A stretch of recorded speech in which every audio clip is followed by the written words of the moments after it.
I feel very grateful to be presenting my fourth speech today at the National Animal Rights Day event.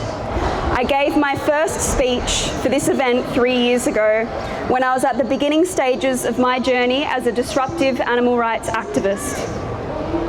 Veganism and animal rights have progressed significantly since that day, and statistics continue to show us that veganism is increasing worldwide, and the message that non-human animals deserve rights is becoming a greater topic of interest. Since my first NARD speech in 2020, sign-ups for Veganuary have gone from 400,000 to over 700,000 participants this year, setting a new record for the most sign-ups ever. Data collected by Vegan Australia show between 2019 and 2022, meat and dairy-free products on the Woolies website more than tripled from 550 to over 1,800. And Coles has also seen a similar surge in interest for vegan products. According to the international food magazine Chef's Pencil, which analysed online search trends, Australia is now the second most popular country for vegan curious people in the world, behind the UK. Just a few years ago, I recall celebrating the fact that Dominion documentary reached over 1 million views. Today it has 4.6 million views. This is not happening by coincidence. It's because of animal rights activists engaging in consistent activism. Today we will be discussing our journey as activists in hope that it will assist current activists to cope better with the resistance and hatred that we face, and inspire those who are not yet active to speak up. I feel like I've told my story as an activist endless times, and I'm really glad that Jack can be here today to tell you about his journey as an activist and his perspective on our activism together.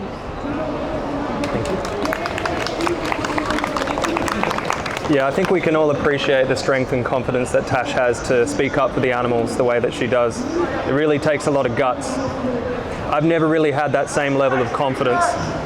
In fact, it was only several years ago that I joined my first Cube of Truth, where I barely had the confidence to stand behind a mask and hold a TV screen displaying the abuse of animals in public. I found myself worrying about what other people would think and how they would react.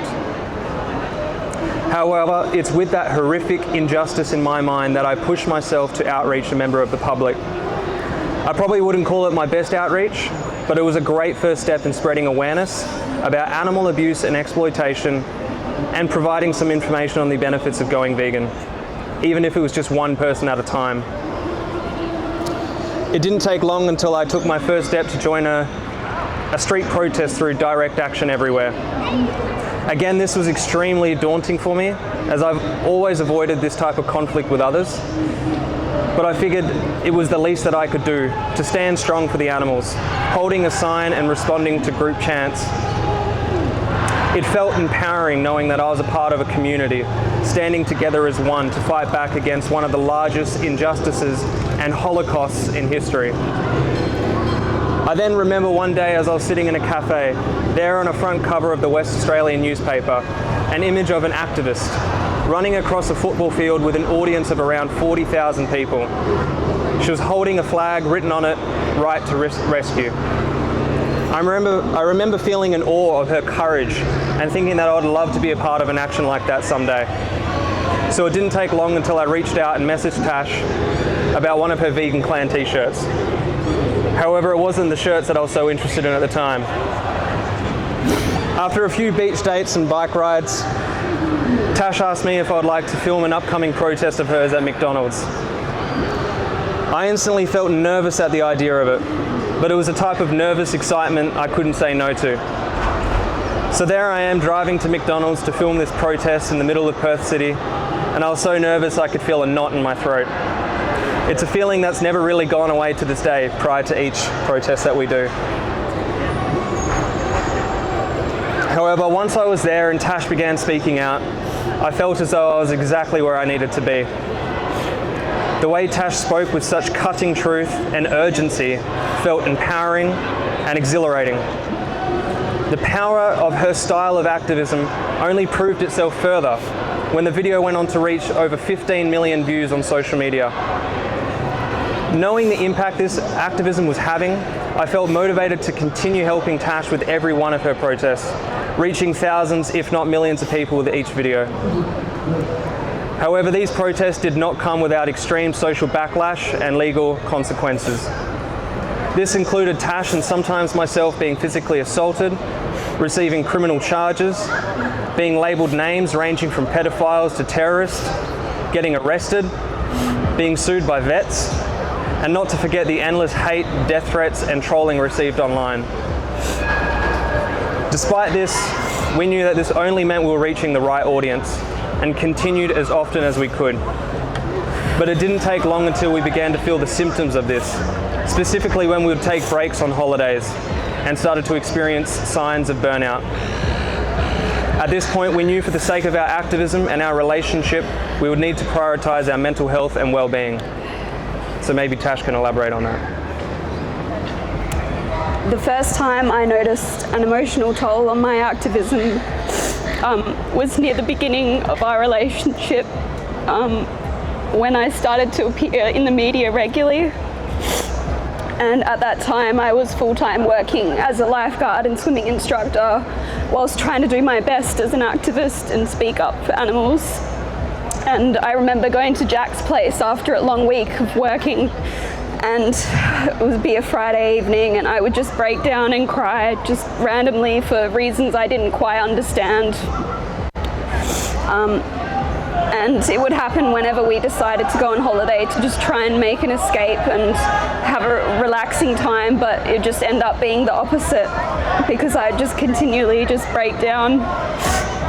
And I continued to ignore these feelings as I was so fixated on my activism and putting pressure on myself to come up with the next protest idea. And the burnout continued to manifest in me subconsciously because I just keep going, and I knew that I was strong enough to keep going, but obviously inside I wasn't completely okay.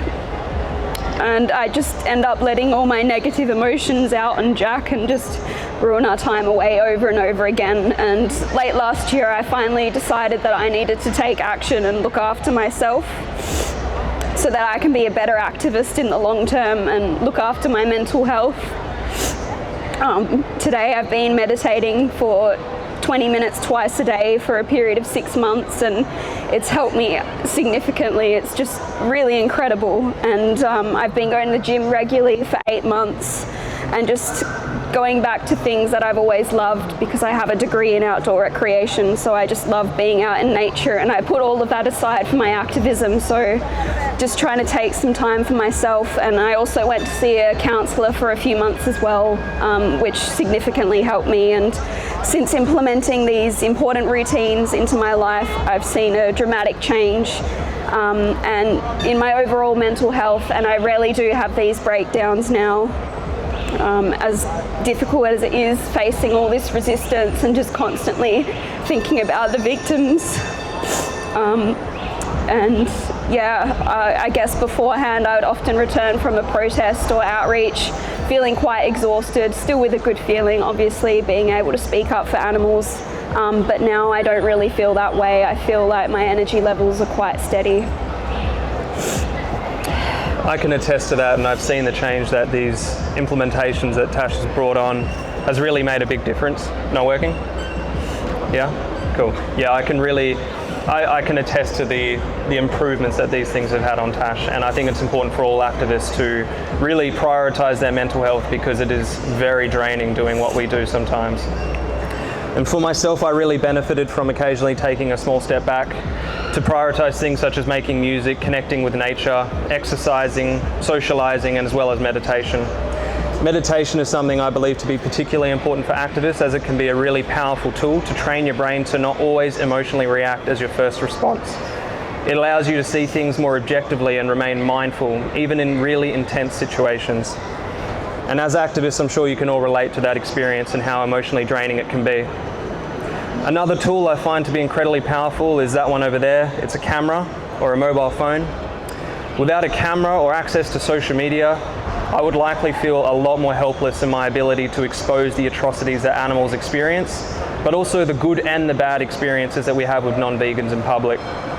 To me, the camera acts as both a weapon and a shield of which we can use to fight against and expose injustice and public backlash, but also to act as a protective barrier as we document these very things.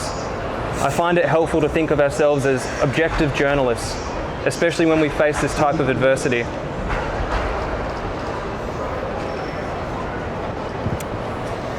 Yeah, so over the past few years, I've been charged probably more than several times for mostly trespass and disorderly conduct offences.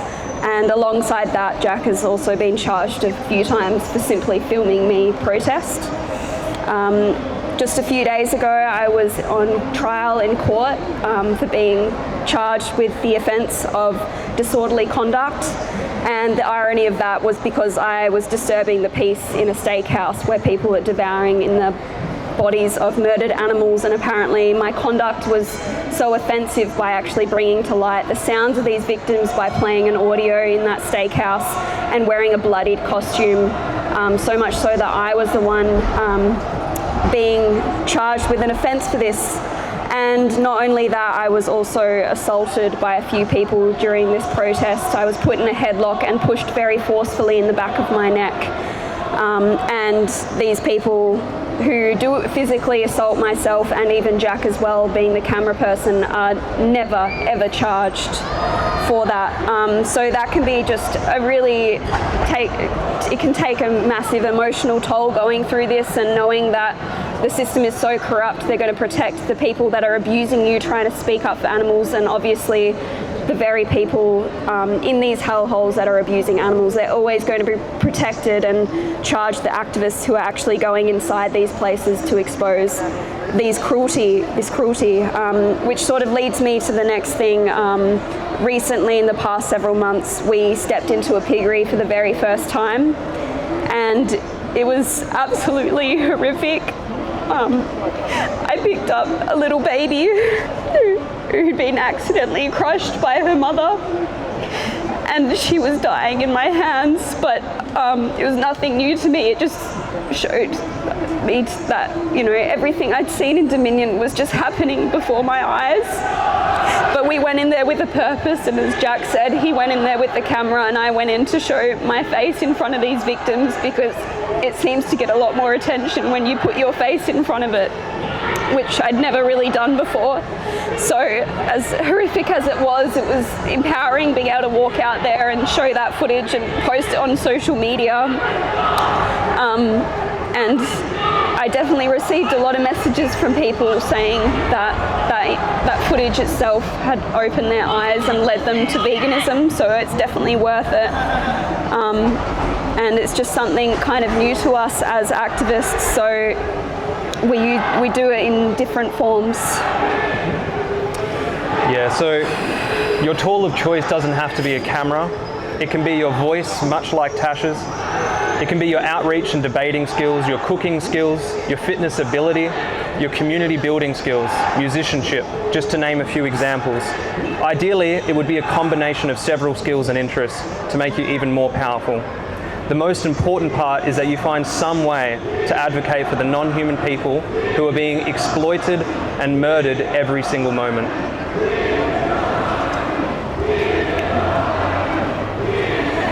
We need more people participating in all forms of activism to achieve animal liberation.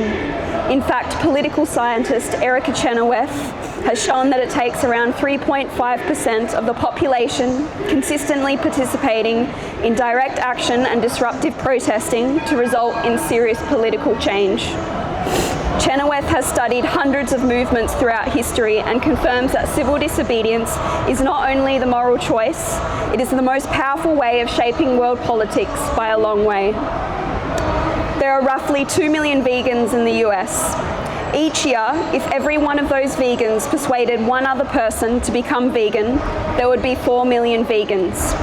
And if we repeat this each year with every vegan convincing another person to become vegan, the entire country would be vegan in less than a decade. That's a growth of around 350 million vegans. The change is within your hands right now. You have the power to make a significant impact for non-human people today. The animals are screaming for their lives right now in this moment, and they need you to speak up for them. They cannot take action for themselves, and we are their only hope. Together we can create a world where all animals live with equal rights to live their lives free from oppression, exploitation, enslavement, rape, torture, abuse and murder. I will conclude this speech with a quote by Margaret Mead. "Never underestimate the power of a small group of committed people to change the world. In fact, it is the only thing that ever has." Thank you.